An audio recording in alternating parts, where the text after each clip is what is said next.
Assalamualaikum warahmatullahi wabarakatuh. Perkenalkan, nama saya Triana dengan nomor NPM 101200062 dari kelas C4 Manajemen Universitas Teknologi Digital. Video ini dibuat untuk memenuhi tugas evaluasi tengah semester mata kuliah perilaku organisasi, di mana saya akan meneliti 5 individu di sebuah organisasi. Saya telah mengamati sebuah organisasi pendidikan yang mana bergerak di bidang seni. Di dalamnya mewadahi orang yang berminat atau berbakat terhadap seni, yang di dalamnya terdiri dari teater, musik, padus, dan tari. Organisasi ini berdiri terhitung sudah cukup lama. Saya pernah bergabung di organisasi ini pada tahun 2018 sampai 2020. Dan organisasi ini ada sampai sekarang. Kegiatan organisasi ini pendidikan, yaitu belajar seni bersama orang-orang yang menyukai seni juga. Selain itu, organisasi ini sering mengikuti lomba-lomba kesenian dan menampilkan seperti teater, tari, pekan musik, dan padus di wisuda-wisuda. Ada 5 orang yang sudah saya teliti perilaku individunya, dan jika dikelompokkan ke dalam karakteristik biografinya, 4 di antara 5 orang ini berusia 17 tahun dan 1 orang lainnya berusia 25 tahun. Dilihat dari kinerjanya, usia mereka tidak berhubungan dengan kinerja karena sama-sama profesional dan bersemangat untuk menampilkan suatu seni tersebut. Pengelompokan ke dalam karakteristik yang kedua adalah gender. 2 di antaranya berjenis perempuan dan 3 laki-laki. Sesuai dengan materi yang telah saya pelajari di kelas, tidak ada perbedaan yang konsisten dalam gender. Dilihat dari kemampuan menyelesaikan masalah, kemampuan analitik, hasrat berkompetisi, motivasi, sosiabilitas, atau kemampuan belajar jika dilihat dari gender. Hanya saja yang laki-laki dalam waktu latihan atau rapat sering terlambat. Namun tidak semua laki-laki, hanya beberapa atau kebanyakan.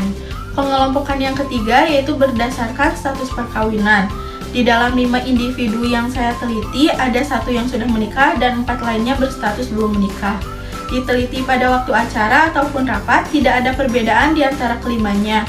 Mereka tetap tepat waktu di setiap acara dan bertanggung jawab terhadap tanggung jawab di organisasi ininya. Pengelompokan selanjutnya yaitu karakteristik biografis masa kerja. Sesuai dengan bukti yang ada, menunjukkan bahwa masa kerja berkolerasi positif dengan kepuasan kerja.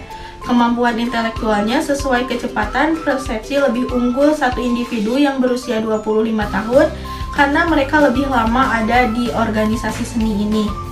Selanjutnya, analisis perilaku individu. Jika dikaitkan dengan nilai, dilihat dari tujuan setiap individu yang bergabung ke organisasi seni ini dan dari kinerja mereka termasuk ke dalam nilai-nilai instrumental atau cara bertingkah laku yang lebih disukai atau cara-cara untuk mencapai nilai-nilai terminal, yang mana mereka bergabung ke organisasi ini karena menyukai seni, bertujuan untuk mengasah kemampuan seni mereka.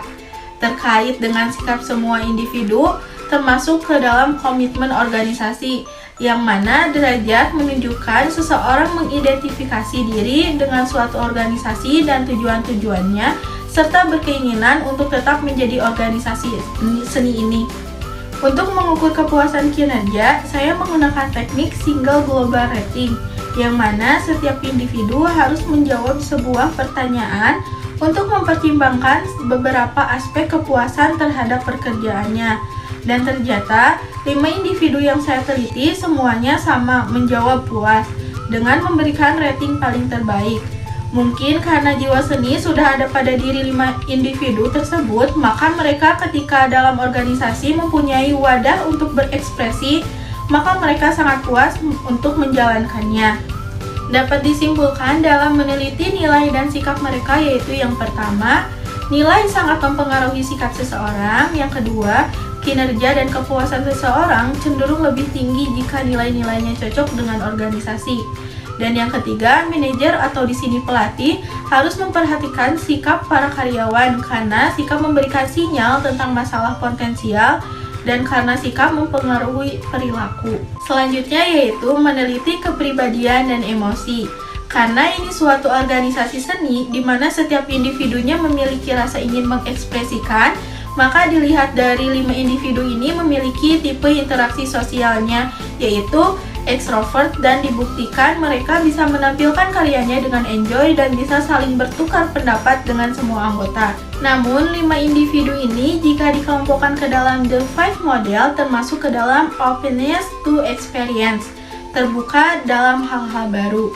Dimensi kepribadian openness to experience ini adalah individu yang memiliki ketertarikan pada suatu hal baru dan mempunyai keinginan yang besar untuk mengetahui dan mencoba sesuatu yang baru.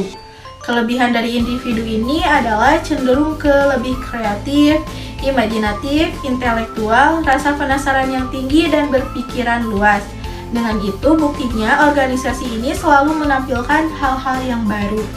Kepribadian utama yang mempengaruhi 5 perilaku organisasi ini setelah saya mewawancari 5 individu ini termasuk ke dalam tipe B, tidak pernah menderita, karena waktu dan ketidaksabaran, merasa tidak perlu menunjukkan atau membicarakan keberhasilan atau prestasi mereka kecuali situasi mengharuskan mereka melakukannya. Bermain untuk bergembira dan relaksasi, ketimbang menunjukkan keunggulan mereka dengan segala cara. Dapat bersikap santai tanpa merasa bersalah. 5 individu yang saya teliti semuanya pernah mengalami felt emotion atau emosi yang bersumber dari orang lain, yang mana ketika mereka menampilkan suatu seni dengan yang terbaik bagi mereka, namun ketika mendapatkan kritik yang di luar wajar seperti menjelekkan karya kepada orang lain, maka itu memancing emosi kepada 5 individu ini. Tidak sering mereka merasa tidak percaya diri lagi untuk tampil. Namun ini hanya sifat sementara yang kita miliki. Pelatih yang sangat hebat bisa membantu 5 individu ini untuk bangkit dan percaya diri kembali. Kesimpulan yang dapat diambil dari penelitian kepribadian emosi adalah yang pertama, kepribadian membantu kita dalam memperkirakan perilaku. Yang kedua, perilaku membantu mencocokkan dengan suatu pekerjaan. Dan yang ketiga yaitu emosi dapat menghambat dalam pekerjaan, terutama pada emosi yang negatif. Namun dapat meningkatkan semangat kerja apabila emosi itu positif. Persepsi bagi organisasi ini penting karena perilaku organisasi didasarkan antara persepsi mereka lebih memahami bagaimana orang membuat atribusi tentang peristiwa. 5 individu organisasi ini termasuk kepada stereotyping, menilai seseorang berdasarkan persepsi tentang kelompok orang tersebut. Bisa disebut positif yang bisa interaksi dengan kelompok lain. Seperti organisasi ini ikut membantu apabila ada kelompok seni lain membutuhkan ide atau tenaga. Langkah-langkah dalam model masalah yang terdiri dari beberapa kepala pasti ada, namun organisasi ini melakukan pengambilan keputusan rasional dengan langkah-langkah. Yang pertama, mendefinisikan masalah. Yang kedua, identifikasikan kriteria. Yang ketiga, alokasikan bobot atau tiap kriteria. Yang keempat, kembangkan alternatif. Yang kelima, evaluasi alternatif. Dan yang terakhir, pilih alternatif terbaik. Dalam membuat pilihan, semuanya individu ini memilih availability heuristic, yaitu tendensi orang untuk mendasarkan pertimbangannya pada informasi yang tersedia bagi mereka. Salah satu contohnya yaitu ketika mendapatkan informasi lomba bagi mereka. Nah, itu dia 5 individu yang telah diteliti di sebuah organisasi. Ini tidak menurunkan intensitas organisasi, namun ini hanya mengaplikasikan dengan sebuah materi perilaku organisasi yang telah saya pelajari di kelas. Sekian dari saya. Wabillahi taufiq wal hidayah. Wassalamualaikum warahmatullahi wabarakatuh.